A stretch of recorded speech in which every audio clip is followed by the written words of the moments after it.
Bonsoir tout le monde. Je suis super content de vous parler de ce sujet-là parce que je sais pas pour vous, mais moi en fait j'ai commencé Rails à une époque où Heroku t'offrait gratuitement ton application. Et en fait pendant des années j'ai omis complètement la partie infrastructure, développement de l'archi grâce à Heroku. Et en fait j'ai un peu rattrapé mes acquis et j'aimerais vous partager avec vous les key principles que j'ai retenus du coup de ces enseignements. Et du coup on va voir basiquement comment scale une application Rails, comment est-ce qu'on peut se débrouiller pour scale une base de données. Et ensuite, on va un peu parler d'élasticité, qui est un concept à connaître. Et donc, très simplement, quand on commence, c'est un peu le localhost. Donc, en fait, vous avez votre petite machine avec votre petite base de données, votre petit cache. Et lorsque vous avez tapé votre serveur Rails, ce qui va se passer, c'est que tout est centralisé.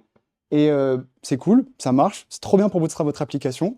Si votre machine tombe, vous avez perdu votre base de données, vous avez perdu votre cache.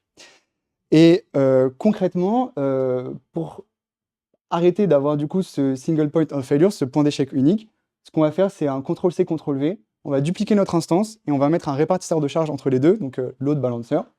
Et ça nous permet d'avoir un point de contact unique, c'est-à-dire que l'utilisateur ne va pas taper une machine directement, mais va taper votre répartisseur de charge, qui va s'occuper de répartir la charge entre deux, voire X machines, qui vont s'occuper de du coup gérer toute la business logique. Et là, j'ai poussé le trait un peu plus loin parce que du coup, une bonne pratique quand on fait ça, c'est aussi d'externaliser du coup la base de données et le cache dans des machines distantes pour s'assurer que si une des machines est capricieuse, ça n'impacte pas la base de données et votre Redis. Maintenant qu'on a vu ça, c'était très simple. Parlons de MySQL. Pour MySQL, en fait, il y a trois façons. Donc la première, c'est via les read replicas. Basiquement, c'est l'idée de dire que vous avez une base de données qui est la primary, qui a les permissions d'écriture et de lecture, et que à côté de ça, vous avez plusieurs bases de données qui ont des permissions uniquement de lecture, et votre but, ça va être de lisser les opérations que vous faites dans la base de données sur les bases de données en lecture uniquement. Et en fait, il y a un mécanisme de synchronisation pratiquement sans délai. En réalité, il y en a toujours un petit peu. Et ça va vous permettre en fait de maintenir du coup un nombre d'opérations assez lisse pour équilibrer votre charge. Ensuite, il y a le partitioning, qui est une opération assez courante. C'est lorsque vous avez une table qui est tellement grosse qu'en fait, ça devient rentable d'introduire une limite physique au sein même de cette table. Donc là, vous avez une table en bleu, plusieurs partitions en vert qui sont stockées sur différents disques. Et en fait, ça vous permet quoi? Ça vous permet de faire des queries qui sont comme scopées par défaut sur une partition donnée. Je ne peux pas rentrer plus dans les détails, mais c'est très intéressant. Parce que la technique d'après, c'est le sharding. En gros, c'est de faire exactement la même chose, mais sur plusieurs serveurs. Donc là, par exemple, ça me permet de garantir à mes utilisateurs que, dans mon exemple, les utilisateurs qui sont en France ont une base de données qui est, admettons, en France, et pareil pour mes utilisateurs en Angleterre, dans une base de données à part qui est en Angleterre. Donc ça, c'est super utile quand vos clients vous demandent de faire du multi-tenant architecture. C'est cool. Maintenant qu'on a vu ça, du coup, il faut qu'on parle de statique et élastique. Donc, c'est un concept qui revient assez souvent quand on parle de scalabilité, et notamment du grand méchant loup AWS. L'architecture statique par excellence, c'est celle que j'ai présentée en introduction. Donc, c'est lorsque vous allez avoir une machine qui est extrêmement grosse et qui va gérer toutes vos opérations. Donc, que ça va être vos webhooks, votre sidekick, votre interface administrateur, utilisateur, vos API, whatever, et qui va stocker, enfin, la machine qui va gérer aussi votre base de données, votre Redis. Ça, c'est le plus statique possible. Et sur le papier, c'est archi intéressant parce que du coup, si vous avez qu'une seule machine, vous avez qu'un gros problème. Et en vrai, ça marche pendant un moment. Donc la théorie, c'est d'acheter une machine qui est très grande. C'est un peu ce que DHH prône. Et c'est super facile maintenant de provisionner une machine et de la rendre applicable grâce à Kamal. Et lorsqu'on a besoin de plus de specs, on achète juste une plus grande machine.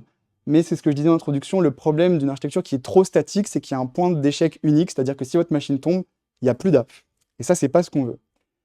En réponse à ça, le fameux grand méchant loup AWS a répondu, on va faire de l'élasticité. Qu'est-ce que c'est l'élasticité? La promesse de l'élasticité, c'est pouvoir dire qu'en fonction de votre charge, on va pouvoir ajouter ou supprimer des machines pour que votre application ne soit jamais down, puisque du coup, si une machine commence à être capricieuse, déjà on peut la supprimer, en faire spawn une nouvelle, et si vos machines ne suffisent pas à supporter la charge de votre application, vous pouvez en faire spawn d'autres. Donc là, j'ai mis un schéma qui est assez intéressant, puisque par exemple, on peut avoir à gauche un répartisseur de charge précisément pour votre application administrateur-utilisateur, et un autre juste pour votre sidekick, si par exemple vous avez beaucoup de jobs d'un coup, via des spikes ou non. Voilà, j'ai tout dit. Donc concrètement, la promesse, c'est d'avoir des petites machines en grand nombre, via ce qu'on appelle du coup du scaling horizontal. Et la promesse aussi, c'est de ne pas avoir de pointe d'échec, puisque du coup, si une machine a un problème, on peut la supprimer. En réalité, la vraie bonne architecture, il n'en existe pas, mais elle se situe entre les deux, c'est-à-dire que ça sert à rien d'être trop élastique parce que sinon, bah, vous avez plus d'argent, et ça sert à rien d'être trop statique parce que sinon, vous êtes trop exposé au risque. Le vrai gros problème que moi j'ai avec l'approche élastique, c'est que ça nécessite un nouveau job, qui est celui de DevOps, puisque du coup, c'est pas du tout le même métier que développeur back-end, et c'est vraiment des connaissances et des compétences à débloquer. La conclusion sur tout ça, bah, vous le savez probablement, puisque vous faites tous partie de l'écosystème Rails. En fait, l'élasticité, c'est un truc auquel on ne croit pas trop. C'est-à-dire que on est convaincu que c'est quelque chose auquel tu devrais t'exposer uniquement si tu as des gros problèmes. Et comme Guillaume me dit, si Penny Lane n'a pas de problème, moi j'ai pas de problème. Donc concrètement, c'est quelque chose qu'il faut accepter de dire que c'est pas, ça devrait pas être un automatisme en fait d'avoir une architecture très élastique. La deuxième chose, c'est que l'élasticité ne doit pas être une réponse à du code qui est mal optimisé. C'est-à-dire que si votre application est lente, il faut d'abord l'optimiser, s'assurer que vous n'avez pas de problème de lenteur, pour ensuite dire, OK, c'est vraiment la charge le problème. Et la dernière chose, c'est que bah, ça coûte énormément d'argent et aussi en coût humain, puisque du coup, il faut adapter beaucoup de choses. Ça ajoute de la complexité, ça ajoute des nouveaux postes. Mais je dois vous faire une confidence. En réalité, si je me suis intéressé à ces sujets-là récemment, c'est parce que Wikasa prend en 2025 le pari inverse, c'est-à-dire de rentrer dans le cloud. Et moi, au début, bah, j'étais pas trop pour l'idée. Ça me plaisait pas de fou, puisque bah, je crois en Kamal et à tout l'avenir du self-hosted. Mais en réalité, il est vrai que l'élasticité résout des problématiques qu'aujourd'hui Kamal n'arrive pas à adresser. Notamment, du coup, Wikasa a levé en 2024 18 millions d'euros. Et en fait, on souhaite s'ouvrir à 3 nouveaux pays, tout en maintenant une croissance exponentielle dans les pays qu'on a déjà ouverts.